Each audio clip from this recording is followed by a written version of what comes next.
जीवन में ऐसे जीना है जैसे एक दर्शक, जैसे जीवन के पर्दे पर एक कहानी चल रही है और हम देख रहे हैं।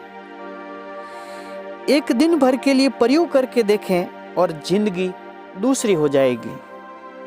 एक दिन तय कर लें कि सुबह 6 बजे से शाम 6 बजे तक इस प्रकार जिएंगे जैसे एक दर्शक, और जिंदगी को ऐसे देखें जैसे पर्दे पर एक कहानी चल रही है और पहले की दिन जिंदगी में कुछ नया होने लगेगा।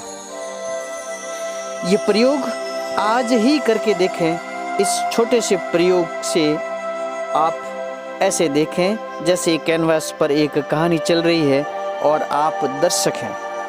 इसके बाद जिंदगी ऐसे बदलेगी कि जैसे पहले जैसे आदमी कभी न थे। इस प्रयोग के बाद आप आदमी ही दूसरे हो जाएंगे। साक्षी होने का छोटा सा प्रयोग करके देखें आज घर जाके जैसे ही घर में प्रवेश करें आपकी पत्नी गाली देने लगे या फिर पति आपकी गर्दन दबाने लगे तो ऐसा देखें जैसे एक साक्षी देख रहा है। और जब लोग आपको घर की तरफ बचाने के लिए दौड़ें,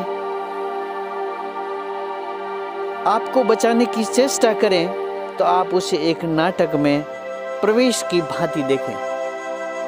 एक दिन आप इस प्रयोग को करके देखें और कल आप दूसरे आदमी हो जाएंगे। एक दिन तो बहुत होता है, अगर कोई आदमी 1 घंटा भी ऐसे साक्षी होकर देखे तो उसका जीवन बदल जाएगा।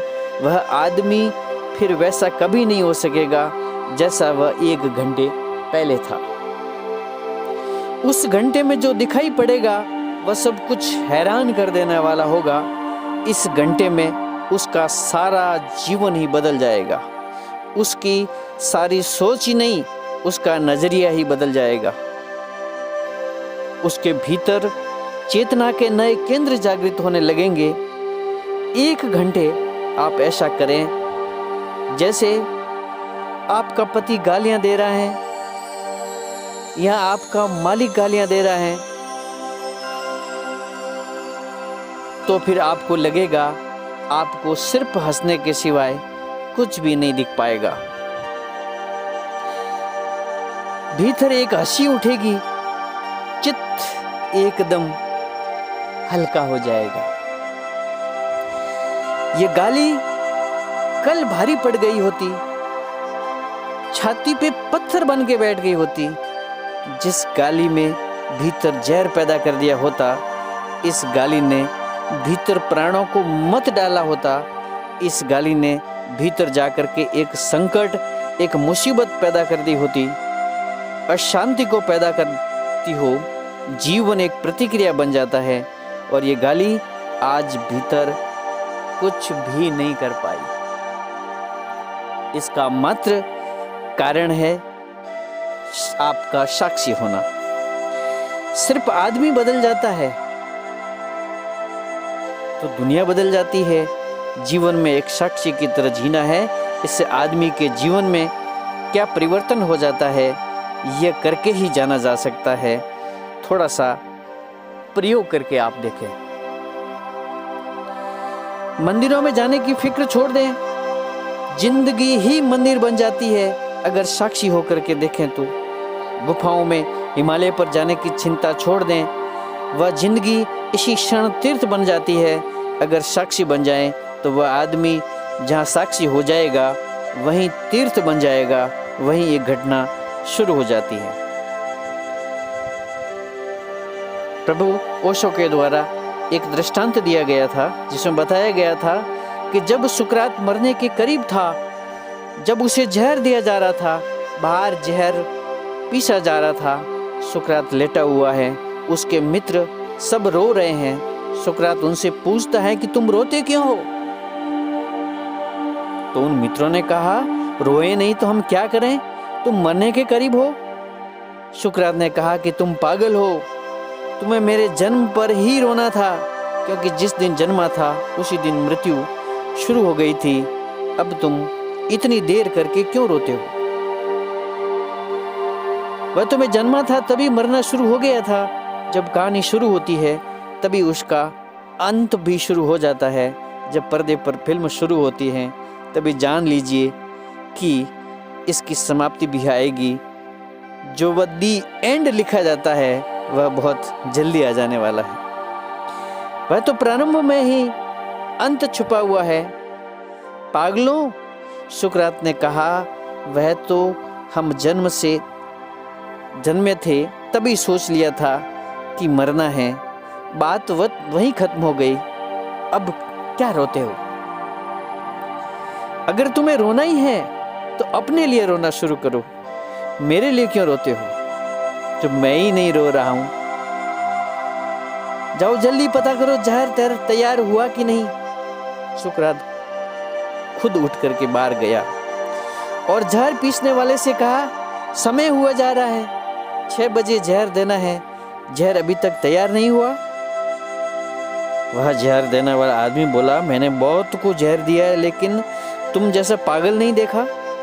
हम चाहते हैं तुम थोड़ी देर और जी लो, लेकिन तुम जल्दी किए जा रहे हो। थोड़ी देर और सांस ले लो। इतनी जल्दी क्या है मरने की? सुकरात कहने लगा, जल्दी नहीं है, लेकिन जीवन बहुत देख चुके हैं, मौत को भी देख लेने का इरादा है। जिंदगी का सपना बहुत देख चुके, अब ये मौत की कहानी भी देख लें। इसलिए बहुत उत्सुकता है कि नई कहानी शुरू हो और पुरानी कहानी खत्म हो। इसलिए हम जल्दी पूछते हैं कि तुम जल्दी करो। और सुकरात को जहर दे दिया गया। वह आदमी जहर इस प्रकार पी गया जैसे किसी और को जहर दिया गया हो। जहर पीता रहा और बातें करता गया। वह जहर पी के लेट गया और कहने लगा कि मेरे पाँव ठंडे हो रहे हैं। ऐसा मालूम पड़ता है कि पैर ठंडे हुए जा रहे हैं। मित्रों ने कहा, पैर ठंडे हुए जा रहे हैं? तुम ही ठंडे हुए जा रहे हो। सुकरात ने कहा, मैं कैसे ठंडा हो सकता हूँ? मैं तो जान रहा हूँ कि मैं ठंडा हो रहा हूँ। मैं तो अब भी वही हूँ। फिर उसने कहा, मेरे घुटनों तक जहर छा गया है। अब मेरी कमर और मेरे नीचे का शरीर जैसे है ही नहीं, ऐसा लग रहा है। लोगों ने कहा, तुम क्या बातें करते हो? तुम ही ठंडे हुए जा रहे हो। सुकरात ने कहा, मैं तो वही का वही हूँ जो जहर देने से पहले था। हाँ, हाथ पैर जरूर ठंडे हुए जा रहे हैं। ये मालूम पड़ता है कि वह हाथ पैर वाली कहानी खत्म हो जाती है। अब शायद कोई दूसरी कहानी शुरू होगी। मैं तो वही हूँ जो पहले था। जिंदगी भर को जिस व्यक्ति ने इस प्रकार से देखा हो, वह मौत को भी देख सकता है। और जो मौत को देख सकता है वह मर कैसे सकता है? जिसने साक्षी का भाव साध लिया वह अमृतत्व को प्राप्त हो गया। स्वामी राम अमेरिका गए। वह बड़े अजीब आदमी थे। दुनिया में कुछ थोड़े से अजीब आदमी पैदा हो जाते हैं ताकि दुनिया में थोड़ी रौनक रहे। स्वामी राम बहुत अजीब आदमी है। अगर कोई व्यक्ति उन्हें गाली दे दे तो वह हंसने लगते थे और मित्रों को जाकर के कहते थे कि आज राम को बहुत गालियां पड़ी। लोग कहते, राम को? आपको नहीं? स्वामी राम कहते, मुझको लोग जानते ही नहीं, मुझे कैसे गालियां पड़ सकती है। और जब राम को गालियां पड़ रही थी तो हम भीतर ही भीतर बैठे बैठे मंद मंद मुस्कुरा रहे थे, हंस रहे थे। अच्छा है बेटा, आज खूब गालियां पड़ रही है। स्वामी राम कहते हैं, एक गांव में राम कथा। राम गया था। गांव में जाते वक्त एक गड्ढे में गिर गए। खड़े होकर के देखा, अच्छा ध्यान दे करके नहीं चलोगे तो ऐसे ही गिरोगे। लोग कहते हैं, आप किसके बारे में बातें कर रहे हैं? वह कहते हैं, राम के बारे में बात कर रहा हूँ। लोग कहते हैं, आप कौन हैं? तो बताते हैं, मैं सिर्फ देखने वाला हूँ। गालियाँ राम को पड़ रही है। ये जो जिंदगी को देखने की तरकीब है, ये जो तरकीब है जिंदगी में साक्षी हो जाने की, देखे जिंदगी को साक्षी होकर के और तब एक नई जिंदगी की शुरुआत हो जाती है।